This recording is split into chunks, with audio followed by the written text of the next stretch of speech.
আসসালামু আলাইকুম রহমতুল্লাহ। সম্মানিত মাদ্রাসা শিক্ষকদের নিয়ে কিছু কথা বলার ইচ্ছা বহুদিনের, কিন্তু সময় সুযোগ আর সাহসের অভাবে বলা হয়নি। শুরুতে বলে রাখি, আমার কথায় কেউ কষ্ট পেয়ে থাকলে আল্লাহর হস্তে মাফ করবেন। সম্মানিত শিক্ষক ভাইয়েরা, আমাকে আপনারা হয়তো অনেকে জানেন বা অনেকে জানেন না যে আমিও আপনাদের মতো একজন সাধারণ শিক্ষক। আমি আপনাদেরই একজন। তাই আজকের কথাগুলো শেয়ার করা। আপনি যখন কোনো মাদ্রাসার শিক্ষকদের দেখেন, হয়তো তার পরনে সাদা পাঞ্জাবি, কাঁধে ব্যাগ, চোখে চশমা, হাতে কিছু কিতাব। তখন মনে হয়, আহ! মানুষটা কত সুখী, কত সম্মানিত। কিন্তু আপনি জানেন না, এই সাদা কাপড়ের নিচে কত বছরের ক্লান্তি লুকানো। এই মানুষটাই একসময় ছাত্র ছিল। ছাত্র জীবন বলতে ছিল না কোনো থাকা খাওয়ার বিলাসিতা বা বাড়ির আদর। ছিল শুধু নীরব কান্না, অনাহারে দিন কাটানো আর নির্ঘুম রাত।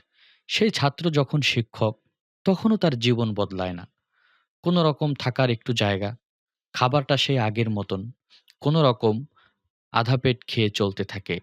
অক্লান্ত পরিশ্রমের এক জীবনযাত্রা। হাদিয়া বা সম্মানের নামে যেটুকু পারিশ্রমিক দেওয়া হয়, তা দিয়ে মেটে না নিজের বা পরিবারের ভরণ-পোষণ।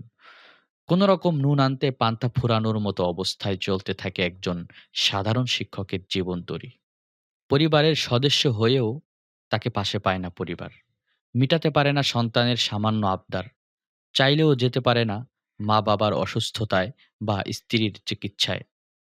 তবুও সে মানুষটা সবকিছু মেনে নেয় শুধুমাত্র আপনার সন্তানকে মানুষ করার জন্য।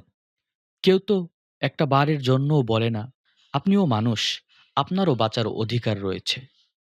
উল্টা তাকেই নসিহত করা হয়, এটা তো এলমের খেদমত, ধৈর্য ধরুন। হ্যাঁ, সে ধৈর্য ধরেই আছে। এলমের মহব্বতেই সে রয়েছে।